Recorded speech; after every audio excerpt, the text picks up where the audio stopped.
السلام عليكم ورحمة الله وبركاته. قبل البداية شكرا لكم جميعا، لا تنسى الاشتراك في القناة وعمل لايك للفيديو وتعليق قد يحفزنا على الأداء كثيرا. مباريات اليوم في الدوري الإسباني الدرجة الأولى الأسبوع الخامس عشر، وستنطلق المباراة بين بلد الوليد وأتلتيكو مدريد. القناة الناقلة بإن سبور اتش دي 3. مؤلق المباراة عامر الخديري. أما بالنسبة للملعب نيو جوسي زوريلا.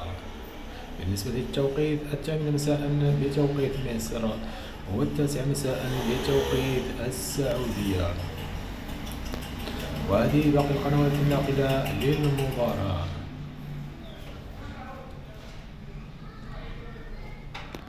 شكرا لكم على المواصلة وإلى الملتقى إن شاء الله.